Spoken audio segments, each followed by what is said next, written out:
साथियों नमस्कार, स्वागत है आपका एक बार फिर से चैनल में।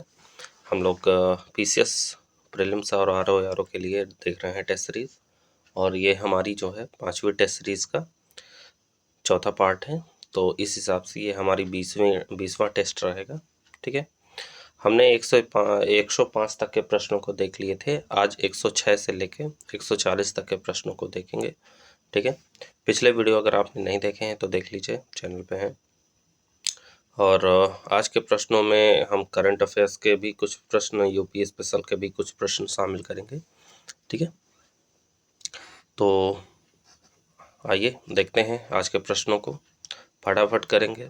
अब तो नोटिफिकेशन भी आ जाएगी जल्दी ही, और अगर आप देख रहे हैं नोटिफिकेशन आने के बाद एग्ज़ाम आ गया है तब देख रहे हैं, तो आप सारे टेस्ट सीरीज़ को सॉल्व कर लीजिए, आपको बेहतर रिजल्ट मिलेगा। आप खुद ही जानेंगे टेस्ट सीरीज सॉल्व करने के बाद। ठीक है, इसकी पीडीएफ आपको टेलीग्राम चैनल पे मिल जाएगी। ठीक है, तो आइए चलते हैं, सॉल्व करते हैं, देखते हैं आज के प्रश्नों को। हमारा पहला प्रश्न है, नेपाल की किस ट्रांसजेंडर कार्यकर्ता को इंटरनेशनल वीमेन ऑफ करेज पुरस्कार से सम्मानित किया गया है? ठीक है, तो नेपाल का पूछा है, नेपाल की ऐसी कौन सी ट्रांसजेंडर कार्यकर्ता है जिसे इंटरनेशनल वीमेन ऑफ करेज पुरस्कार से सम्मानित किया गया है? तो उस महिला का नाम है भूमिका श्रेष्ठ। थोड़ा जान लेते हैं। नेपाल की ट्रांसजेंडर कार्यकर्ता भूमिका श्रेष्ठ को प्रतिष्ठित इंटरनेशनल वुमेन ऑफ करेज पुरस्कार 2022 दिए जाने की घोषणा की गई। ठीक है, उन्हें यह सम्मान एलजीबीटी समुदाय के जीवन में सुधार की कोशिशों के लिए दिया जा रहा है। अमेरिकी विदेश विभाग का यह लगातार दूसरा साल है जब किसी नेपाली नागरिक को यह पुरस्कार दिया गया है। पिछले साल मुस्कान खातून को तेजाब हमलों के खिलाफ उनके कामों के लिए यह पुरस्कार दिया गया था। ठीक है, तो ये हम जाने कि इंटरनेशनल वीमेन ऑफ करेज पुरस्कार किसको दिया गया है? दिया गया है भूमिका श्रेष्ठ को। इम्पॉर्टेंट क्वेश्चन है, पूछा जा सकता है। ठीक है, क्योंकि लगातार खबरों में बना हुआ है। आगे बढ़ते हैं अगले प्रश्न की तरफ।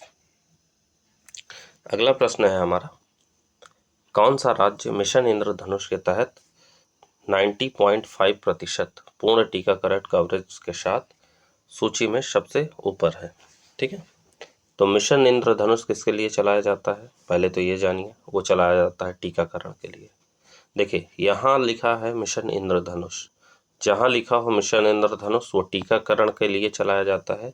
लेकिन अगर यही उल्टा लिखा हो, इंद्रधनुष मिशन लिखा हो, अभी यहाँ लिखा है ना मिशन इंद्रधनुष, अगर इंद्रधनुष मिशन हो तो वो होता है बैंकिंग सेक्टर के लिए। हमेशा याद रखिएगा, ये चीज़ें बहुत सारे लोग गलती कर देते हैं।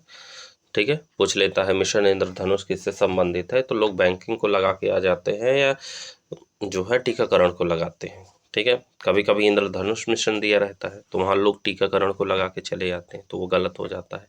अगर इंद्रधनुष मिशन लिखा हुआ है तो वो होता है हमारा बैंकिंग सेक्टर में। ठीक है, तो ये पूछा जा रहा है प्रश्न में कि राज्य ऐसा कौन सा है जिसमें मिशन इंद्रधनुष के तहत 90.5% पूर्ण टीकाकरण कवरेज की सूची में सबसे ऊपर है? तो सबसे ज़्यादा किस राज्य में जो है टीकाकरण हुआ? तो ओडिशा में। कहाँ पे? ओडिशा में।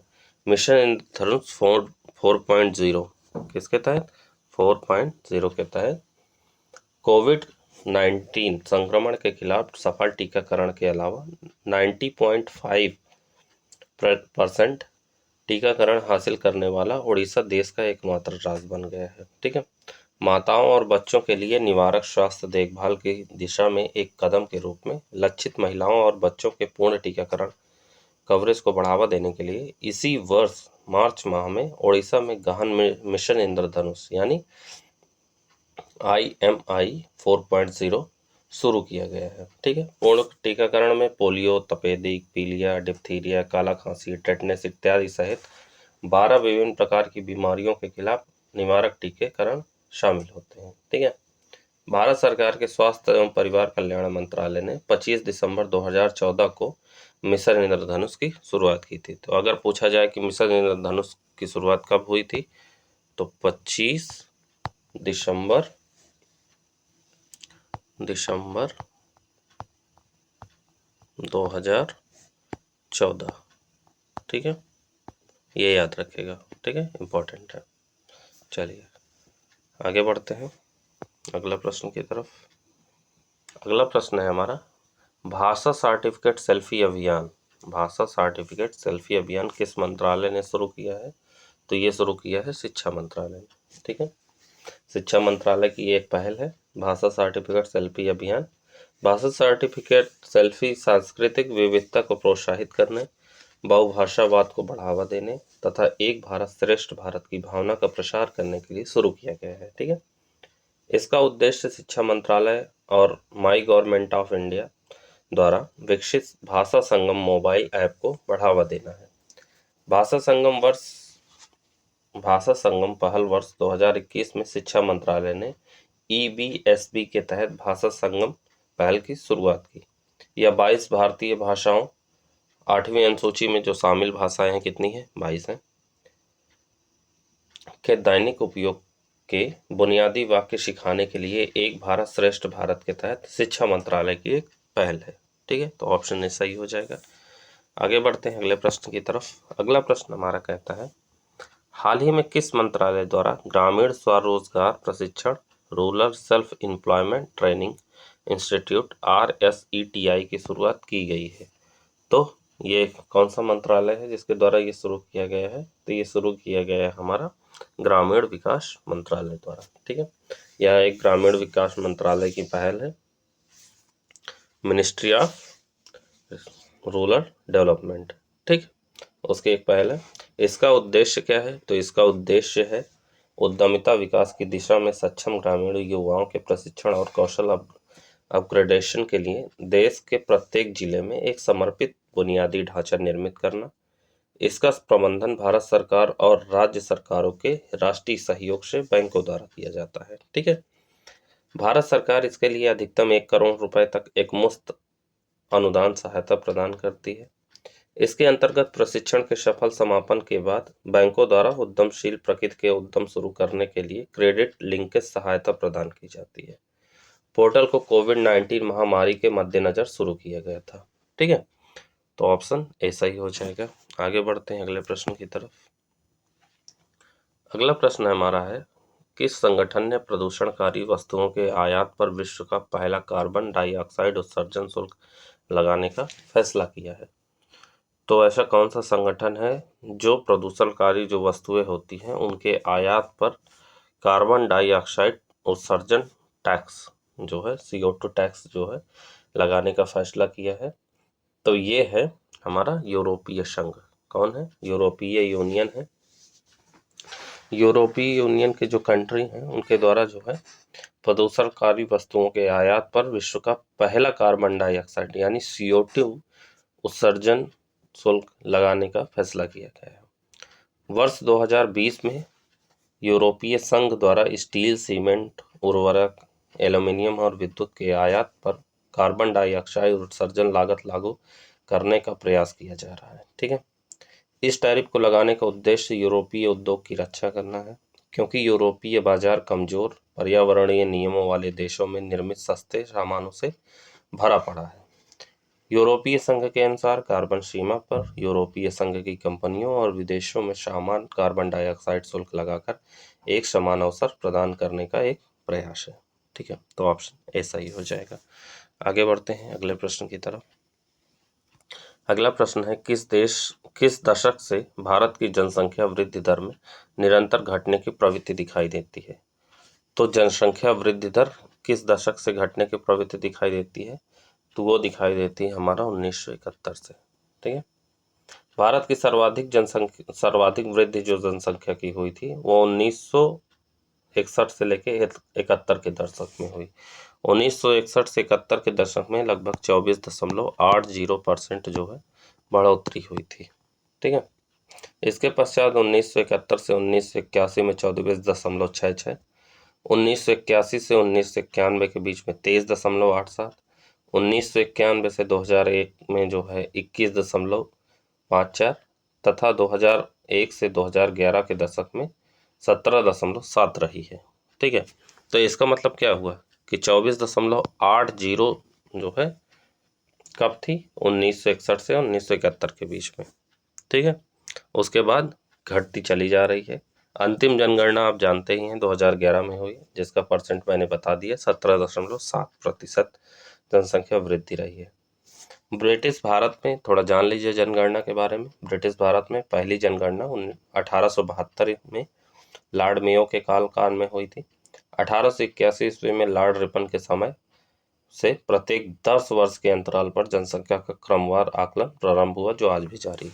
तो अगर पूछा जाए कि पहली बार जनगणना की कब हुई, ठीक है, पहली बार जनगणना कब हुई, तो 1872 में हुई। किसके कार्यकाल में हुई? लॉर्ड मेयो के। लेकिन अगर पूछा जाए कि प्रत्येक 10 वर्ष में किसके समय शुरुआत हुई थी, तो 1881 में लॉर्ड रिपन के समय शुरू हुई थी जनगणना। ठीक है, चलिए आगे बढ़ते हैं अगले प्रश्न की तरफ। हमारा अगला प्रश्न कहता है, नीचे दिए गए राज्यों में से किसका लिंगानुपात राष्ट्रीय लिंगानुपात से कम है? तो अगर ये पूछ रहा है कि राज्य ऐसा कौन सा है जिसमें जो लिंगानुपात है वो राष्ट्रीय लिंगानुपात से कम है, तो वो राज्य है हमारा अरुणाचल प्रदेश। अरुणाचल प्रदेश का जो लिंगानुपात है वो मैं बता देता हूँ, वो है 938। ठीक है, और भारत का जो लिंगानुपात है वो जो है ज़्यादा है। मणिपुर का लिंगानुपात मैं बता देता हूँ, मणिपुर का है 992। उत्तराखंड का लिंगानुपात है 963 और हिमाचल प्रदेश का है 972। ठीक है, प्रश्न पूछता है किसका लिंगानुपात राष्ट्रीय लिंगानुपात से कम है, तो 938 है अरुणाचल प्रदेश का। ठीक है, सर्वाधिक देखिए देश का लिंगानुपात 943 है, ये जान लीजिए 943 है। लेकिन प्रश्न में पूछ रहा है किसका कम है, तो जो है अरुणाचल प्रदेश का कम है सबसे, इनमें जो ऑप्शन दिया हुआ है। लेकिन अगर पूछा जाए तो सर्वाधिक लिंगानुपात वाला कौन है, तो केरल जानते ही हैं, 1084 है। ठीक, और न्यूनतम लिंगानुपात वाला अगर पूछा तो सबसे कम लिंगानुपात पाया जाता है 879, कहाँ का? हरियाणा का। ठीक है, न्यूनतम लिंगानुपात वाला ये राज्य है, जानते ही हैं। ठीक है, तो इस तरह हमारा ऑप्शन इसमें डी सही हो जाएगा। आगे बढ़ते हैं अगले प्रश्न की तरफ। अगला प्रश्न है हमारा, पूछता है कि 2011 की अंतिम जनगणना रिपोर्ट के अनुसार किस राज्य या केंद्र शासित प्रदेश में अनुसूचित जाति पाई जाती है?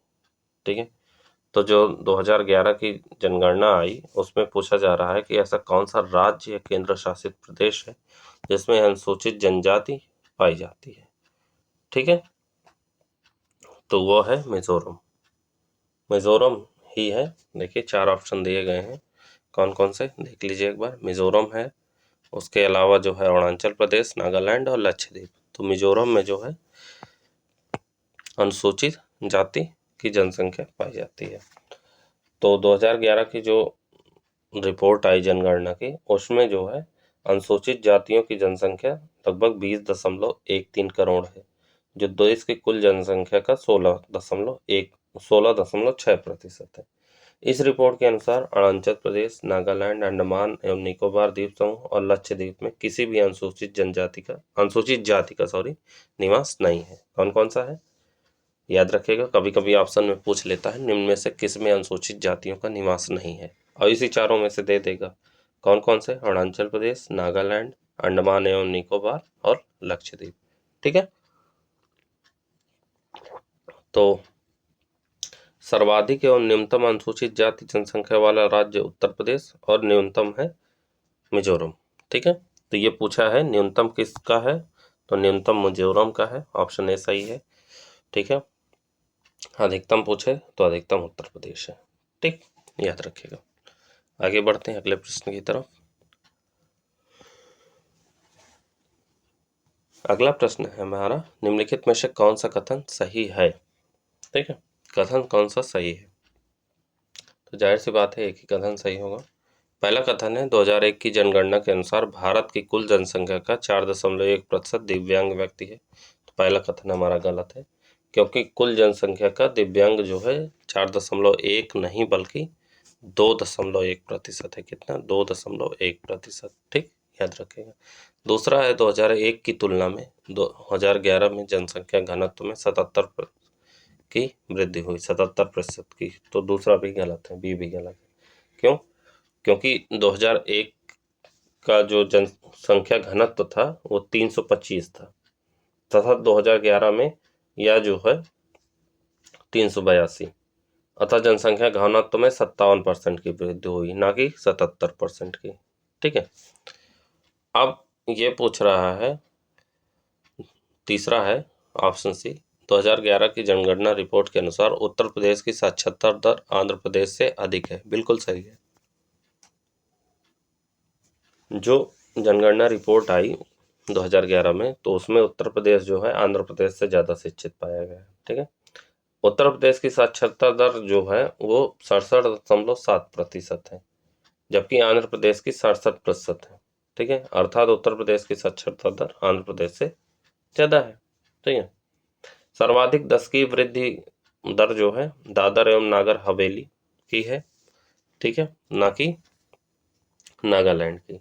नागालैंड न्यूनतम 10 की वृद्धि यानी -0.6 वाला है, तो नागालैंड सर्वाधिक वृद्धि नहीं, सबसे कम। ठीक है, वृद्धि नहीं बल्कि न्यूनतम है, -0.6%, 10 की वृद्धि वाला राज्य है। ठीक है, तो ऑप्शन हमारा इसमें सी सही हो जाएगा। आगे बढ़ते हैं अगले प्रश्न की तरफ। अगला प्रश्न है हमारा, कहता है निम्नलिखित में से किस राज्य की जनसंख्या अन्य 3 से अधिक है। ठीक है, तो ऐसा कौन सा राज्य है जिसकी जनसंख्या अन्य तीनों से अधिक है? तो इसमें हमारा हो जाएगा उड़ीसा।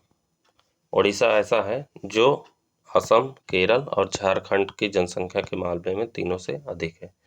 ठीक है, उड़ीसा की जनसंख्या है 4.19 करोड़, असम की जनसंख्या है 3.12 करोड़, केरल की जनसंख्या है 3.34 करोड़ और झारखंड की जनसंख्या है 3.29 करोड़। ठीक है, चलिए, तो इसमें हमारा कौन सा सही हो जाएगा? ऑप्शन ए सही हो जाएगा। आगे बढ़ते हैं अगले प्रश्न की तरफ। प्रश्न है कि निम्नलिखित में से कौन सा कथन सही नहीं है। ठीक है, इसमें से एक कथन सही नहीं है।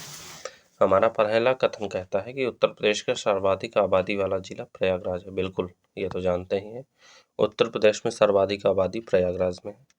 दूसरा कथन कहता है कि उत्तर प्रदेश का लिंगानुपात 918 नहीं है। बिल्कुल सही है, 918 नहीं है, हम जानते ही हैं, क्योंकि 912 है। ठीक है, ये भी सही हो गया।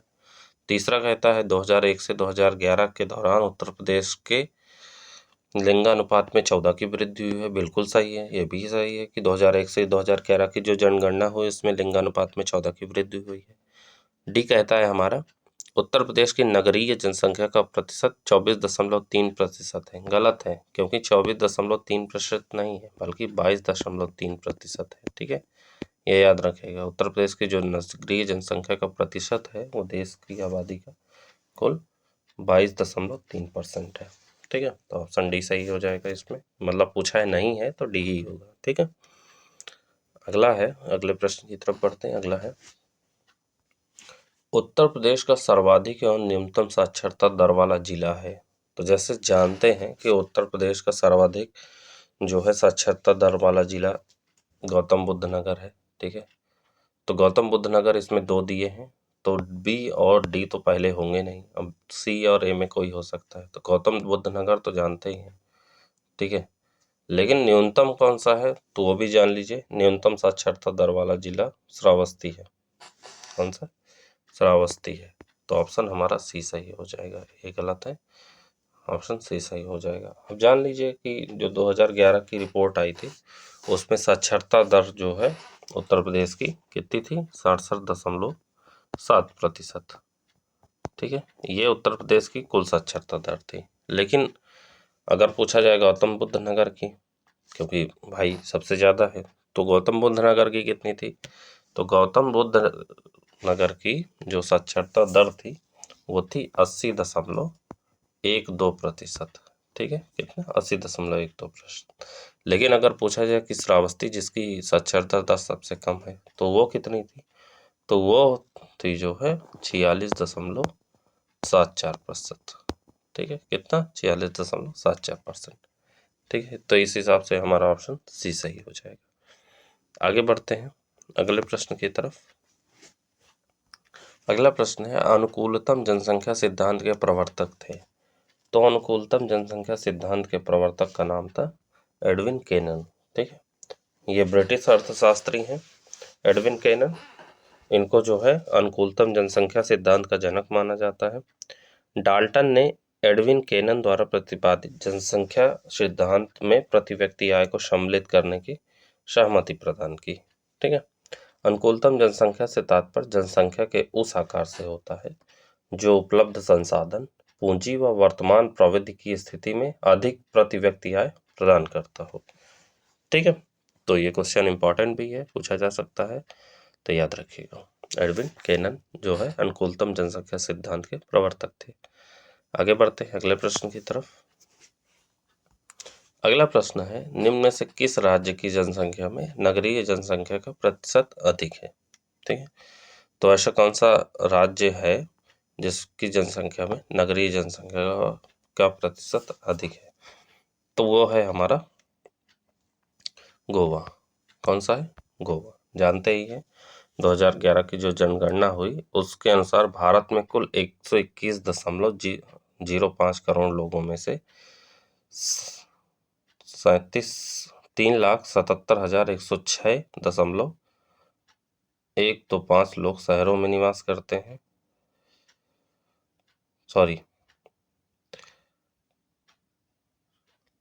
37,71,06,125 लोग शहरों में निवास करते हैं, जो संपूर्ण देश की जनसंख्या का लगभग 31.2% है। तो लगभग यही मान के चलिए कि 38 करोड़ लोग जो है शहरों में निवास करते हैं, 38 करोड़ लोग। ठीक है, अब राज्य में जो है सबसे ज़्यादा नगरीय जनसंख्या किसकी है, तो केरल की है 47.7%, मिजोरम की है 52.1%, गोवा की है कि 62.2% और तमिलनाडु की है 48.4%। तो इस हिसाब से गोवा का सबसे ज़्यादा है, कितना है 62.2%। याद रखिएगा 62.2%। ठीक है, याद रखिएगा। चलिए आगे बढ़ते हैं अगले प्रश्न की तरफ। अगला प्रश्न है हमारा, निम्न केंद्र शासित प्रदेशों में न्यूनतम नगरीय जनसंख्या वाला प्रदेश है। तो निम्न केंद्र शासित प्रदेशों में न्यूनतम नगरीय जनसंख्या वाला प्रदेश कौन सा है, तो वो प्रदेश है हमारा लक्षद्वीप। ठीक है, लक्षद्वीप की नगरीय जनसंख्या कितनी है, 64,473। कितनी है, 64,473, बस इतनी ही है। ठीक है, नगरीय जनसंख्या, याद रखिएगा। तो ऑप्शन ए हमारा सही हो जाएगा। आगे बढ़ते हैं अगले प्रश्न की तरफ। अगला प्रश्न है, कहता है निम्नलिखित कथनों पर विचार कीजिए, सत्य कथन कौन से है। पहला कथन हमारा कहता है कि बाराबंकी, बदायूं, रामपुर जनपदों में मेथा तेल उद्योग स्थापित है। ठीक है, तो पहला ऑप्शन हमारा सही है। क्यों? क्योंकि जो बाराबंकी, बदायूं और रामपुर है इनमें मेथा उद्योग स्थापित है। ठीक है, और मेथा तेल अगर आप नहीं जानते तो मेथा तेल को पिपरमेंट का भी तेल कहते हैं, ये याद रखिएगा। ठीक है, दूसरा हमारा कथन कहता है कि बाराबंकी में मेथा तेल की शुद्धता की जांच हेतु fragrance and flavour development centre की स्थापना की गई है। तो दूसरा कथन हमारा गलत है। क्यों? क्योंकि इस तेल की शुद्धता को जांचने के लिए कन्नौज में, ना कि बाराबंकी में। कहाँ? कन्नौज में, याद रखिएगा। कहाँ? कन्नौज में। कन्नौज में fragrance and flavour development centre की स्थापना की गई है। विश्व के कुल मेथा निर्यात में भारत की हिस्सेदारी लगभग 85% है और भारत के कुल मेथा तेल के उत्पादन में उत्तर प्रदेश का योगदान लगभग 90% है। तो सबसे ज़्यादा मेथा की खेती कहाँ होती है? उत्तर प्रदेश में होती है। ठीक है, तो इस हिसाब से हमारा कौन सा ऑप्शन सही हो जाएगा? ऑप्शन ए, केवल एक सही है। ठीक है, आगे बढ़ते हैं अगले प्रश्न की तरफ। अगला प्रश्न है हमारा, निम्नलिखित घरानों में से कौन सा एक सितार वादन के लिए विशेष तौर से जाना जाता है। तो अगर इस प्रश्न को जानते हैं आप तो ये भी जानते होंगे कि कौन सा ऐसा घराना है जो सितार वादन के लिए जाना जाता है। तो वो जाना जाता है हमारा इटावा घराना। कौन सा? इटावा घराना। इटावा घराने को गौरीपुर घराना भी कहते हैं। यह प्रसिद्ध सितार वादन के लिए विशेष तौर पर प्रसिद्ध है। इनायत खां, विलायत खां, इमदाद खां, ध्रुव तारा जोशी इस घराने के प्रमुख वादक हैं। ठीक है, तो ऑप्शन सी सही हो जाएगा। आगे बढ़ते हैं अगले प्रश्न की तरफ। अगला प्रश्न है हमारा, रोजा ताप विद्युत परियोजना की स्थापना कहाँ की गई है? तो रोजा ताप विद्युत परियोजना की स्थापना कहाँ की गई है? तो ये की गई है शाहजहांपुर में। कहाँ पे? शाहजहांपुर में की गई है। 4x3 4x3 मेगावाट की कोयला आधारित इस परियोजना की स्थापना शाहजहांपुर में की गई है। ठीक है, यह परियोजना निजी क्षेत्र के आदित्य बिरला ग्रुप की है, लेकिन 2006 में इसे रिलायंस ग्रुप ने अधिग्रहित कर लिया था। ठीक है, तो ऑप्शन हमारा बी सही हो जाएगा। इम्पोर्टेंट है, डिस्प्यूट है क्योंकि। आगे है अगला प्रश्न, किस राज्य सरकार द्वारा किसान कल्याण मिशन शुरू किया गया? तो किसान कल्याण मिशन जो है जानते ही हैं, उत्तर प्रदेश सरकार द्वारा शुरू किया गया। किसान कल्याण मिशन उत्तर प्रदेश सरकार द्वारा जनवरी 2021 में शुरू किया गया। ठीक है, इसके तहत कृषि और सहवर्ती सेक्टर की वृहद प्रदर्शनी आयोजित की गई। साथ ही किसानों की आमदनी 2022 तक बढ़कर दोगुनी करने का लक्ष्य रखा गया। ठीक है, तो इस हिसाब से हमारा ऑप्शन डी सही हो जाएगा। आगे बढ़ते हैं अगले प्रश्न की तरफ।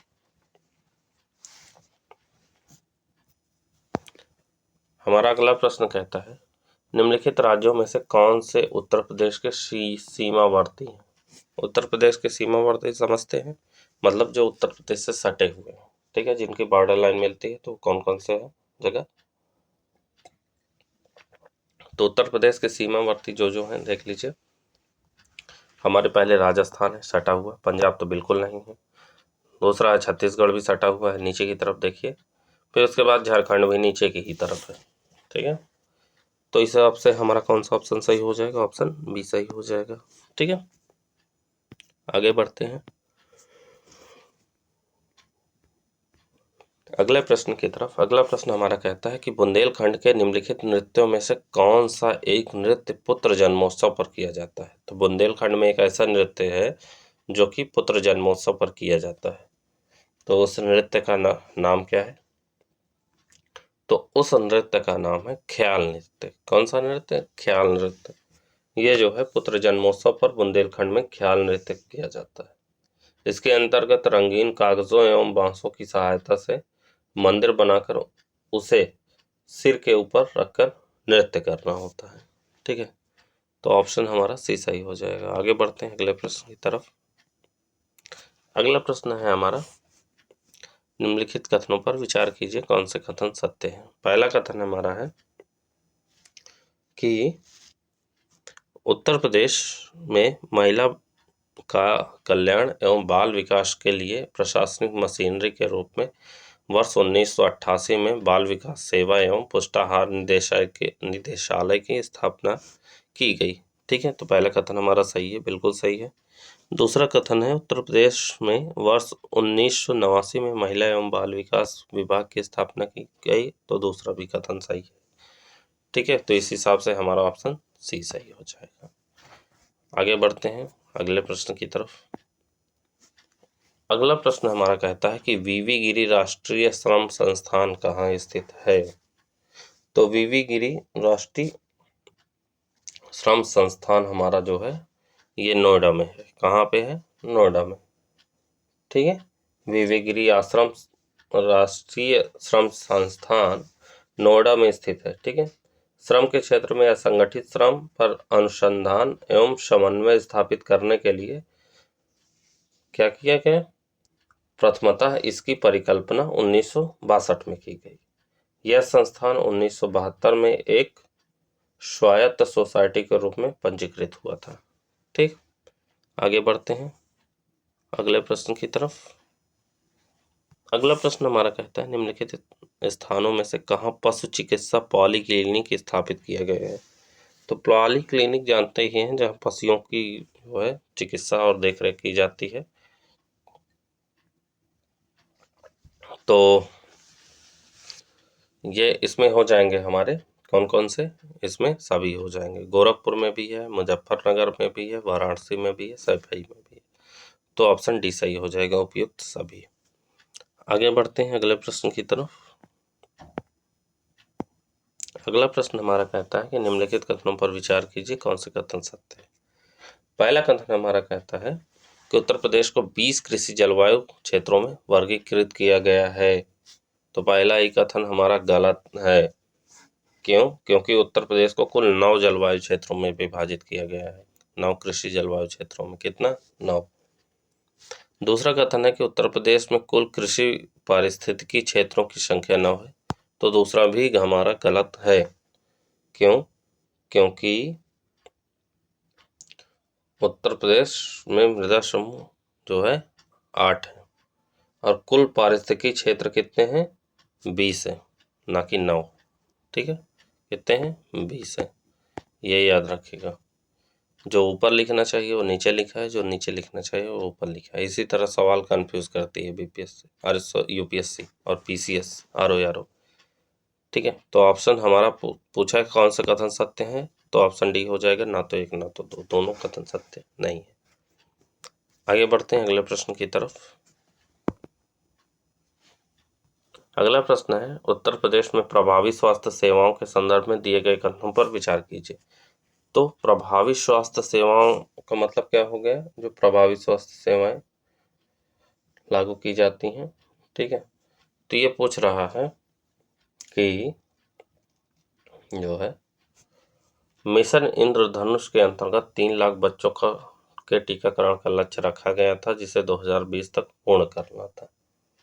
तो जो है इसमें ऑप्शन हमारा डी, ऑप्शन हमारा पहला कथन गलत है।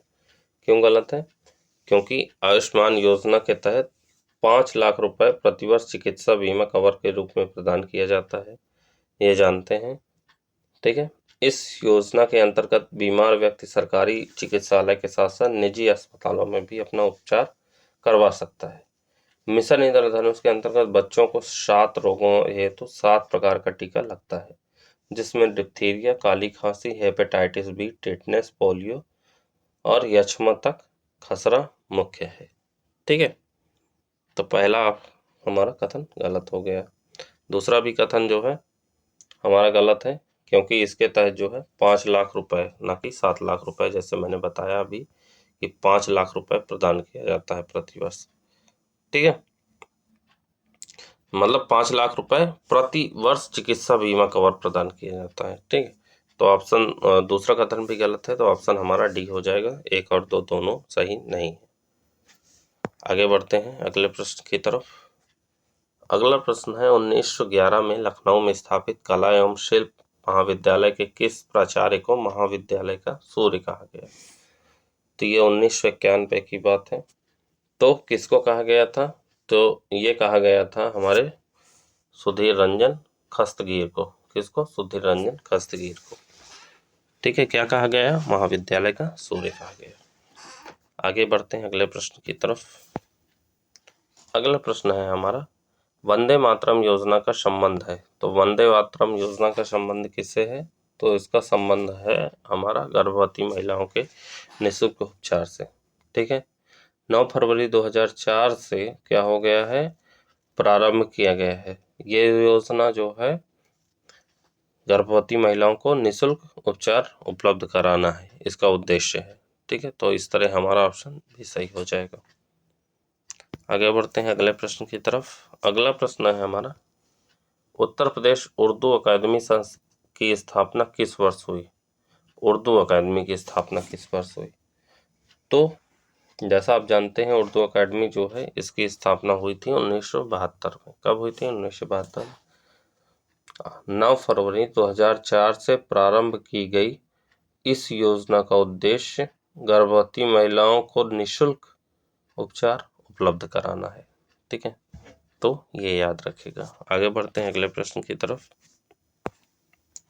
अगला प्रश्न हमारा है, सूची को मिलाना है। एक तरफ संस्थान के दिए गए हैं, एक तरफ अवस्थिति दी गई है। कौन सा संस्थान कहाँ पे स्थित है, ये पूछा जा रहा है। तो पहला है भारतेंदु नाटक अकादमी। तो भारतेंदु नाटक अकादमी के बारे में पूछा है।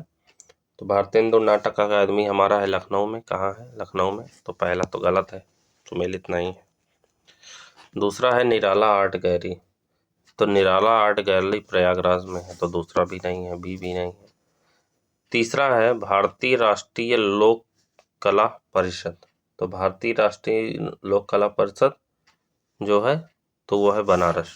ठीक है, संस्थान कहाँ है, बनारस में। तो ऑप्शन सी, तो कथन सी भी सही हो गया। और फिर है कारपेट इको लैब।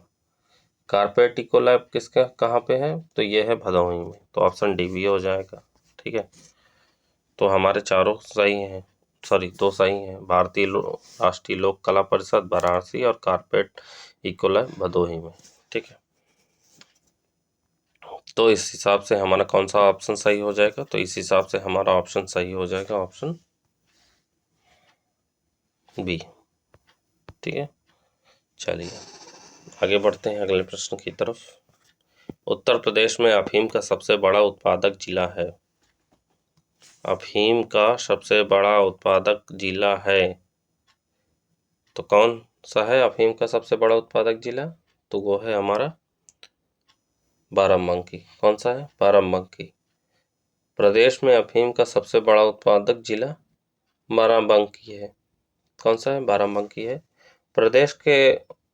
प्रदेश में बाराबंकी तथा गाजीपुर ही अफीम जिले प्रदेश मतलब अफीम उगाते हैं, उन्हें अफीम उत्पादक जिला घोषित किया गया है। ठीक है, गाजीपुर में प्रदेश का एकमात्र अफीम कारखाना स्थित है। ठीक है, तो ऑप्शन हमारा सी सही हो जाएगा। आगे बढ़ते हैं अगले प्रश्न की तरफ। अगला प्रश्न है हमारा, भारतीय गन्ना अनुसंधान संस्थान की स्थापना कब हुई थी। तो भारतीय गन्ना अनुसंधान की स्थापना हुई थी 1952 में, जैसा आप जानते हैं। कब हुई थी, 1952 में। ठीक है, तो भारतीय गन्ना अनुसंधान संस्थान की स्थापना सन 1952 में लखनऊ में की गई थी। यह संस्थान अखिल भारतीय समन्वित गन्ना बीज उत्पादन परियोजना का समन्वय करता है। ठीक है, तो इस तरह ऑप्शन हमारा सी सही हो जाएगा। आगे बढ़ते हैं अगले प्रश्न की तरफ। अगला प्रश्न है, उत्तर प्रदेश में बनाए गए मंडलों की नवीनतम संख्या कितनी है। तो जितने मंडल बनाए गए हैं उसकी नवीनतम संख्या कितनी है, ये पूछ रहा है। तो नवीनतम संख्या है 18। ठीक है, 18 मंडल बनाए गए हैं, जानते ही है। ठीक है, 18 मंडल तथा 75 जिले हैं। उत्तर प्रदेश की राजधानी लखनऊ है, यह भी जानते ही होंगे। आगे बढ़ते हैं अगले प्रश्न की तरफ। हमारा अगला प्रश्न कहता है कि उत्तर प्रदेश NRI यानी अप्रवासी भारतीय विभाग का गठन कब किया गया। तो अप्रवासी भारतीय विभाग का गठन जो है किया गया जुलाई 2014 में। ठीक है, अप्रवासी भारतीयों की समस्याओं का निराकरण करने के लिए उत्तर प्रदेश अप्रवासी भारतीय विभाग का गठन जुलाई 2014 में किया गया। इस विभाग के गठन का लक्ष्य राज्य में अप्रवासी लोगों में मातृभूमि से भावनात्मक संबंध को प्रोत्साहित करना तथा उन्हें उत्तर प्रदेश NRI कार्ड प्रदान कर उनको विशिष्ट पहचान देना है। ठीक है, आगे बढ़ते हैं अंतिम प्रश्न की तरफ। आज अंतिम प्रश्न कहता है कि बटेश्वर नामक स्थान के संदर्भ में निम्नलिखित कथनों पर विचार कीजिए। ठीक है, तो बटेश्वर पहला कथन, तो इसमें पूछा है कौन सा कथन सही है। पहला है बटेश्वर यमुना के तट पर स्थित मंदिरों का शहर है। ठीक है, तो ऑप्शन हमारा सही हो जाएगा, बिल्कुल सही है। दूसरा है बटेश्वर अपने वार्षिक पशु मेले के लिए प्रसिद्ध है, तो दूसरा भी सही है। तीसरा है बटेश्वर 22वें जैन तीर्थंकर नेमिचंद का जन्म हुआ था, जन्मस्थान है मतलब। ठीक है, तो तीसरा भी सही है, तो ऑप्शन हमारा डी सही हो जाएगा। ठीक है, बटेश्वर आगरा से लगभग 70 किलोमीटर दूरी पर स्थित है। यह आगरा तट पर स्थित मंदिरों का शहर उगलता है। ठीक है, तो यानी जो है हमारा क्या है कि यह यमुना तट के पास जो है ये मंदिर स्थित शहर है, जानते ही हैं बटेश्वर, आगरा से 70 किलोमीटर दूर है। ठीक है, बटेश्वर अपने वार्षिक पशु मेले का आयोजन करता है, उसके लिए जाना जाता है। बटेश्वर से आप सवाल भी पूछा था प्रीलिम्स में, बटेश्वर मेले का आयोजन कहाँ किया जाता है, तो ये किया जाता है कहाँ पे, सॉरी बटेश्वर ही जगह है। ठीक है, यहाँ पे पशु मेले पूछा गया है, पशु मेले का आयोजन कहाँ किया जाता है, तो बटेश्वर में किया जाता है। और 22वें जैन तीर्थंकर नेमिचंद का जन्म स्थान भी है ये, तो इसलिए इम्पोर्टेंट है। ठीक है, तो इस तरह ऑप्शन हमारा डी सही हो जाएगा। ठीक है, तो ये हो गए आज के हमारे जो है लगभग 35 प्रश्न थे। ठीक है, 106 से लेके 140 तक हमने देखा। उम्मीद है आपको ये वीडियो पसंद आई होगी। वीडियो पसंद आया हो तो लाइक भी कर दीजिए, सब्सक्राइब करिए नए हैं तो चैनल पे। ठीक है, तो चलते हैं, मिलते हैं अगले वीडियो में, तब तक के लिए जय हिंद, जय Bharat, thank you so much.